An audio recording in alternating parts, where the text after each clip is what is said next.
Alors, docteur, je me tourne vers vous. Est-ce qu'il va y avoir, comment on appelle, des dates, notamment la date d'entrée en vigueur des droits de douane, la date d'entrée en vigueur date d'exigence des visas pour les ressortissants de ces pays qui devront se déplacer? Est-ce il va y avoir, pour la nouvelle monnaie, est-ce qu'il va y avoir une date d'entrée en vigueur, la date de parité, etc.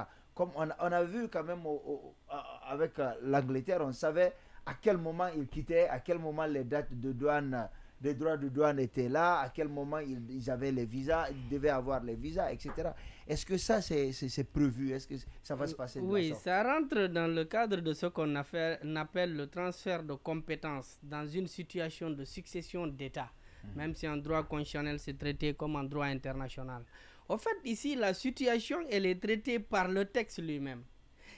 L'année durant laquelle on vous donne le temps pour sortir, cette année est une année transitoire comme je l'ai évoqué. Okay.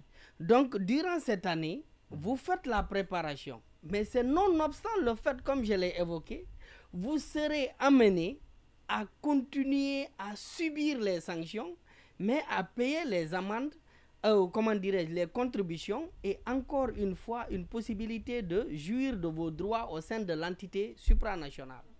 Mais ces transferts-là n'atteindront ou ne seront effectifs qu'à partir de l'année écoulée. À partir de l'instant où l'État, son retrait effectif, l'État est libre. Étant souverain, l'État va s'auto-organiser. Et cela dépendra maintenant de cette période-là. Quand l'année est écoulée, l'État est obligé. Parce qu'il a évoqué à un moment donné. Mais est-ce que la CEDEAO peut mettre des dates, dire, bon, puisque vous devez vous retirer, disons, en février 2025, à partir du 5-15 février, vous devez avoir des visas pour être dans nos États, non, etc. Non, c'est ce que j'ai répondu tout à l'heure. En fait, l'État va continuer à, en réalité, bénéficier de ses droits. Vous êtes là, vous avez demandé un retrait. Le droit prévoit que durant l'année là, dans laquelle vous avez demandé le retrait, vous avez une possibilité de faire une renonciation. Pendant cette année, on vous laisse le temps, parce que implicitement, c'est pour mieux réfléchir, mieux négocier pour rester. Parce que les organisations internationales, encore une fois, n'aiment pas qu'un État se retire. Je vais vous donner un exemple. Je ne sais pas si vous savez que la sanction extrême au sein des Nations Unies, c'est l'exclusion de l'État. Mais il y a eu des États qui sont allés jusqu'à toucher le point noir, mais ces États n'ont jamais été exclus. C'est le cas de la Corée du Nord.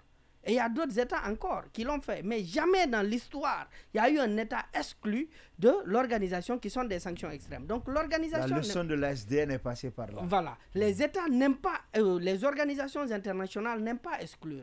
Donc cette période transitoire donnée, c'est pour permettre de négocier, voir comment l'État va rester ou si l'État va changer d'avis. Parce qu'encore une fois, comme je vous l'ai dit, le droit international, c'est le volontarisme. C'est l'État qui a voulu se retirer. L'État n'a pas été exclu. Oui, mais à la fin de cette date de transition, c'est fini. Qui fixe c'est automatique. C'est automatique. À partir de la période où l'année est écoulée, il n'y a plus aucun lien juridique entre l'État et l'organisation. Donc ces citoyens n'ont plus le droit d'établissement, encore moins la liberté de circulation qu'ils jouissaient. Parce que cette liberté de circulation a par exemple le droit de résidence.